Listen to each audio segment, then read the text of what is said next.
Hi రా. మనం కాకరకాయ కారం చేసుకుందాం ఇవాళ హాస్టల్లో. 1/2 కేజీ కాకరకాయలు తెచ్చుకున్నాం కదా, ఇవన్నీ పీసెస్గా కట్ చేసుకో.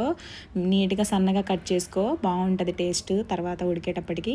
తర్వాత మన కెటిల్లో కింద స్టాండ్ పెట్టుకొని అడుగంటకుండా ముక్కలన్నీ వేసుకున్న తర్వాత మజ్జిగలో కొంచెం సాల్ట్ వేసుకొని ఆ మజ్జిగ ఇందులో పోసేసి మూత పెట్టేసుకొని హీట్ తక్కువ పెట్టుకో. ఎందుకంటే కొంచెంగా కింద వాటర్ ఎక్కువ ఉన్నాయి కాబట్టి ఉడుకుతుంది నీట్గా.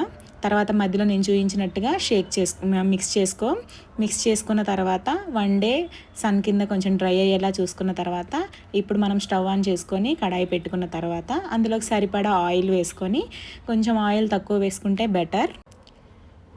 ఆయిల్ ఇప్పుడు హీట్ అయిందో లేదో చూసుకొని కొంచెంగా ఈ కాకరకాయ ముక్కలు వేపుకొని కొంచెం బ్రౌనిష్ కలర్లో వచ్చే వరకు ఉంచుకున్న తర్వాత అవన్నీ తీసుకొని పక్కన పెట్టుకుందాం. ఇదిగోండి నేను చూపించిన విధంగా ఈ కలర్లో వస్తే సరిపోతుంది. మీకు కొంచెం కావాలి అని అంటే కొంచెం తక్కువగా అయినా పర్లేదు. నెక్స్ట్ పల్లీలు వేసుకొని కొంచెం బ్రౌనిష్గా అవి కూడా అయ్యాక పల్లీలు కూడా తీసి పక్కన పెడదాం.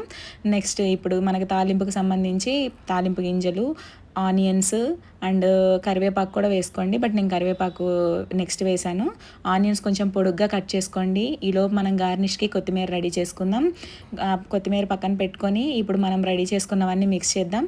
కాకరకాయలు, పల్లీలు, కొబ్బరి పౌడర్, అల్లం వెల్లుల్లి పేస్ట్ అండ్ సాల్ట్, కారం, ఇవన్నీ మీకు సరిపడా మీరు ఎంత టేస్ట్లో తింటారో నువ్వు కూడా అంతే వేసుకోరా. మనకైతే ఇది సరిపోతుంది మన ఇద్దరికి. ఈ కారం మనం తక్కువ తింటాం కాబట్టి. So finally hour recipe is ready. కొంచెం ఆవిరి పట్టాక ఆ స్మెల్, కొబ్బరి పౌడర్ స్మెల్ అంతా ఇప్పుడు గార్నిష్ చేసుకుందాం కొత్తిమీరతో. Finally hour recipe is ready. Taste చేసి ఎలా ఉందో